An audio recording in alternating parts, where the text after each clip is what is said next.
Shalom saudara-saudara, selamat pagi, selamat jumpa lagi dengan Jemaat Kemim Bukit Moria Kalabaru melalui siaran RHK pada edisi hari ini, Rabu 15 November tahun 2023. Kita bersyukur dalam tuntunan Tuhan, kita boleh melewati malam dan kita bangun di pagi hari ini dengan tubuh yang diberkati oleh Tuhan. Maka kita hendak datang di hadirat Tuhan, renungkan firman-Nya, menaikkan doa-doa kita. Sebelumnya mari kita satu dalam doa. Tuhan, kami bersyukur untuk semua kasih-Mu dalam hidup kami, untuk tuntunan, perlindungan, pemeliharaan-Mu bagi kami dalam peristirahatan kami di malam yang sudah lewat.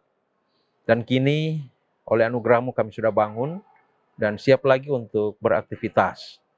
Dan seperti biasanya, namun bukan sebagai kebiasaan, karena selalu ada kerinduan untuk datang di hadirat Tuhan, mengawali segala aktivitas di panjang hari.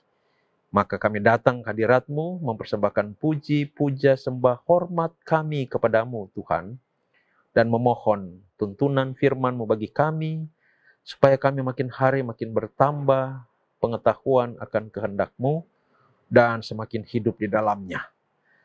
Roh Kudus kiranya menolong kami, agar supaya kami membuka hati untuk diisi dengan kebenaran, untuk dikoreksi, untuk diperbaiki. Supaya hidup kami makin hari makin menjadi lebih baik, makin memuliakan Tuhan. Berfirmanlah Tuhan, kami menyambutnya, di dalam nama Tuhan Yesus kami berdoa. Amin. Mari kita membaca Alkitab yang di hari ini diagendakan dari Markus 2 ayat 6 dan 7 berkata demikian. Tetapi di situ ada juga duduk beberapa ahli Taurat. Mereka berpikir dalam hatinya, mengapa orang ini berkata begitu? Ia menghujat Allah. Siapa yang dapat mengampuni dosa selain daripada Allah sendiri?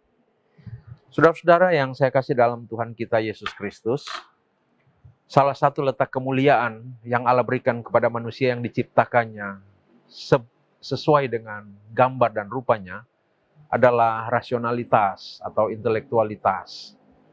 Nah, rasio manusia ini akan bekerja secara maksimal dan mendatangkan banyak manfaat dalam kehidupan manusia itu sendiri dan bahkan dalam kehidupan ciptaan lain di mana manusia ditempatkan Allah sebagai pengelola atas ciptaannya di dunia ini, di semesta ini, adalah jika manusia itu mengembangkan potensi-potensi intelektualitas yang ada di dalam rasionya.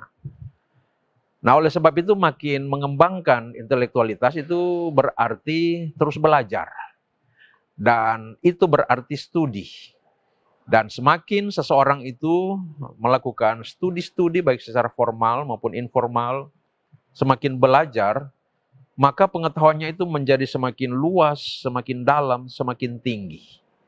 Namun satu hal perlu disadari bahwa kita sebagai orang Kristen selalu mengakui bahwa pengetahuan dan bahkan hikmat itu selalu berpangkal dari takut akan Tuhan.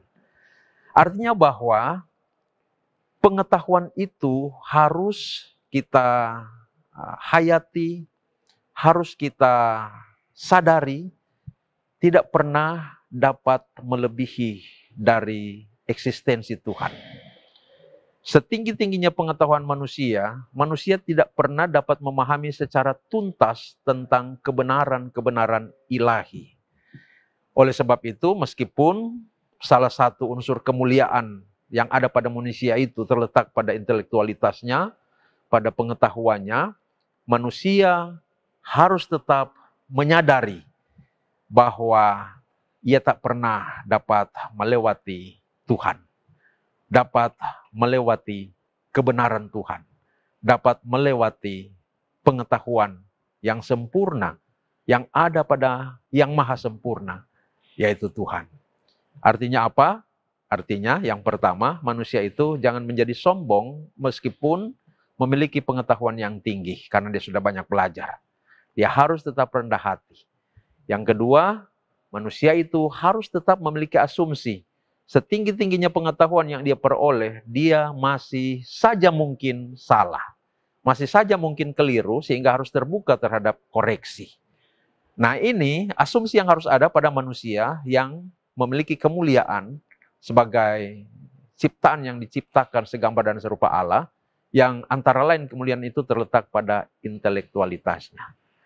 Nah, Bapak Ibu, saudara-saudara yang saya kasihi di dalam Tuhan kita Yesus Kristus, dalam teks firman yang kita baca tadi, kita diperhadapkan dengan satu fenomena dari orang-orang yang berpengetahuan, yang disebut sebagai ahli Taurat. Ahli Taurat itu adalah orang-orang yang memiliki pengetahuan akan kitab suci di dalam konteks masyarakat Yahudi yang religius itu. Nah, jadi ahli-ahli Taurat ini adalah kaum intelektual yang ada di tengah-tengah masyarakat Yahudi. Mereka memahami isi dari hukum Taurat. Dan isi dari hukum Taurat itu secara narasi, Perjanjian Lama itu sebenarnya adalah merupakan juga disebut Taurat. Khususnya yang disebut dengan kitab Taurat adalah Kejadian, Keluaran, Imamat, Bilangan, dan Ulangan. Nah, kita tahu bersama Perjanjian Lama disebut dengan istilah lain itu yaitu Tenak. Tenak artinya Taurat, Nebiim, Ketubim. Jadi ada 3 segmen di dalam Perjanjian Lama. Taurat, kitab nabi-nabi, dan kitab kebijaksanaan. Itu yang disebut Ketubim. Kitab nabi-nabi disebut Nebiim. Dan Taurat disebut ya Torah, kitab Taurat.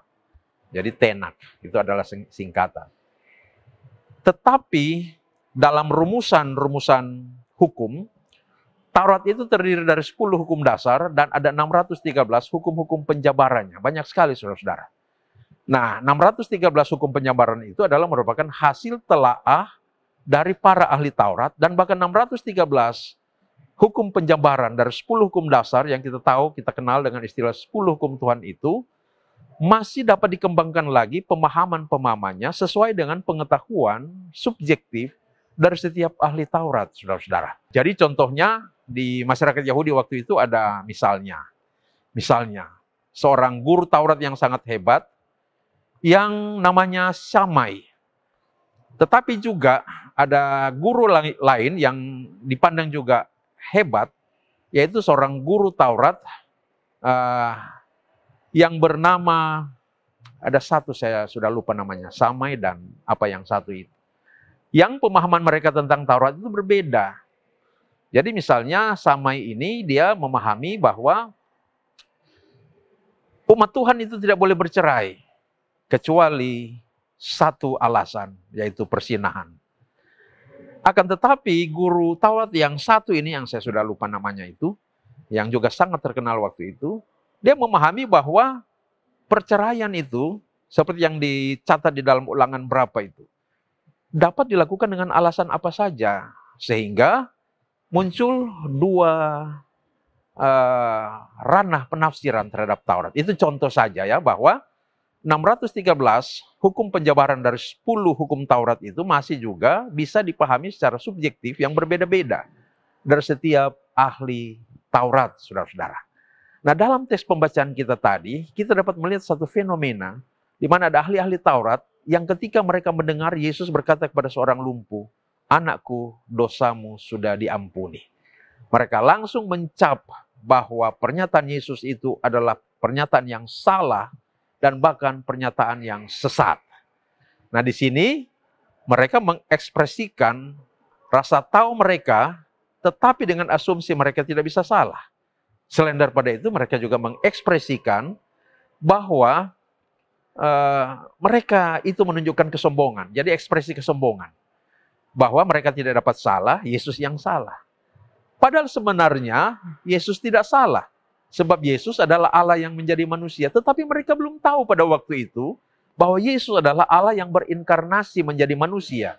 Tetapi persoalannya oleh karena mereka sudah memblok akan pikiran mereka, pengetahuan mereka sebagai pengetahuan yang tidak dapat salah lagi, maka akibatnya mereka menganggap pernyataan Yesus itu adalah pernyataan yang salah.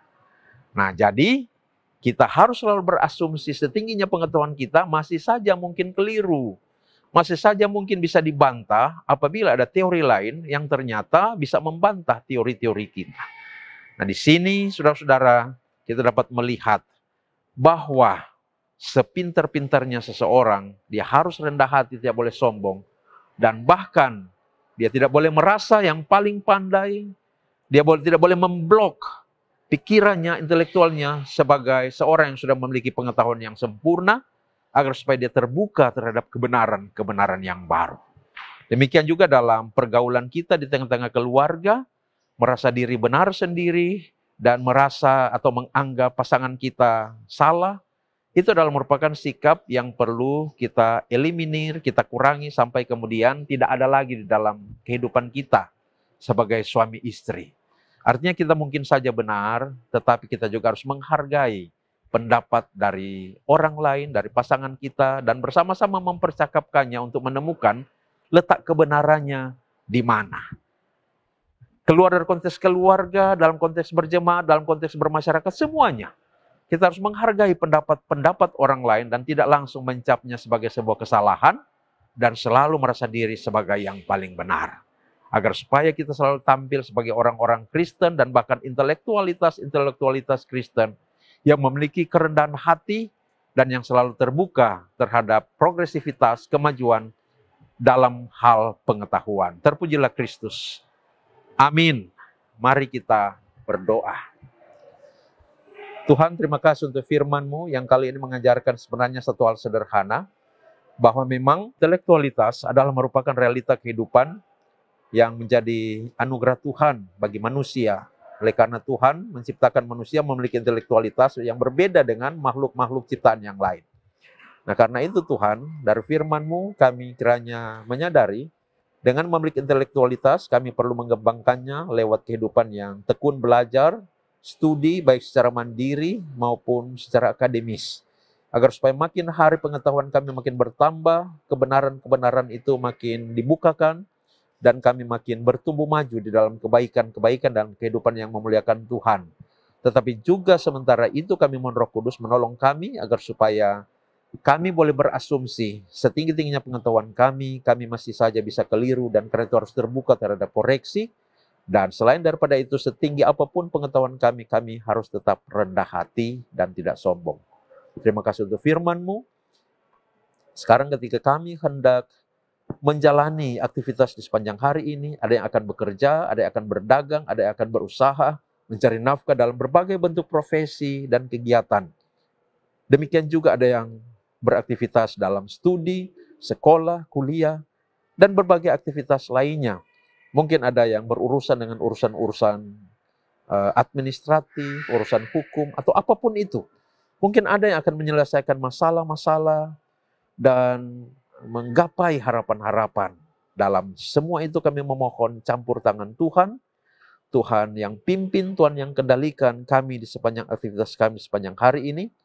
Sembari kami memohon perlindungan Tuhan, penjagaan Tuhan, pemeliharaan Tuhan ada atas kalian kami, sehingga kami dijauhkan dari segala macam mara bahaya, malapetaka, kecelakaan, sakit, penyakit, dan dari segala yang jahat, kesialan, kemalangan dijauhkan. Namun segala keadaan yang baik, keberhasilan, kesuksesan boleh kami alami sebagai anugerah Tuhan, dan mampukan kami untuk selalu berfokus pada Tuhan dan melakukan segala sesuatu menurut kehendak Tuhan di dalam kebenaran Tuhan. Terima kasih Tuhan, yang sedang bergumul Tuhan tolong lepas dari pergumulan. Yang sakit Tuhan jamah, beri kesembuhan. Yang lemah Tuhan kuatkan. Yang dalam persoalan masalah Tuhan beri jalan keluar. Tuhan berkati jemaat Gembala Bukit Moria Tikala Baru kolom 1 sampai kolom 29. Dalam segala keberadaan di hari ini, dari anak-anak sampai lansia, kiranya hidup dalam pemeliharaan Tuhan. Berkati pemerintah, pusat, bangsa dan negara Republik Indonesia, Presiden, Wakil Presiden, semua pembantu-pembantu mereka, baik pemerintahan unsur eksekutif, legislatif, yudikatif, semuanya kiranya diberikan hikmat, kesehatan, kekuatan oleh-Mu Tuhan, dalam menjalankan fungsi tugas pemerintahan masing-masing. Demikian juga Bapak Gubernur Sulawesi Utara, Bapak Oli Dondo Kambe, Wakil Gubernur Bapak Dr. Andes Stephen Kando, dan semua pembantu-pembantu mereka, para kepala dinas, para kepala badan di jajaran Provinsi Sulawesi Utara. Demikian juga pemerintah Kota Manado, Bapak Andre Ango, Bapak Wakil Wali Kota, Bapak Dr. Richard Swalang, dan semua pembantu-pembantu mereka, para kepala dinas, kepala badan, sampai kepala kecamatan atau para camat, lurah-lurah, dan ketua-ketua lingkungan. Semuanya kiranya dikaruniakan Tuhan perlindungan, hikmat pengetahuan dalam menjalankan pemerintahan, memajukan rakyat. Terima kasih Tuhan, terpujilah namamu. Semua yang bersyukur di hari ini oleh karena bertambah umur, Tuhan berkati syukur mereka dan tetap tuntun pimpin langkah-langkah hidup mereka di usia yang baru, baik usia pribadi maupun usia perkawinan yang Tuhan karuniakan. Terpujilah namamu ya Tuhan. Ini doa syukur dan permohonan kami, yang kami naikkan beralaskan iman kepada Tuhan Yesus, Juru Selamat kami yang hidup. Haleluya. Amin. Demikian saudara-saudara, siaran Renungan Harian Keluarga di edisi hari ini. Sampai jumpa pada edisi yang berikut. Selamat beraktivitas, selamat bekerja, selamat berjuang di dalam Tuhan. Tuhan memberkati kita semua. Shalom, damai di hati.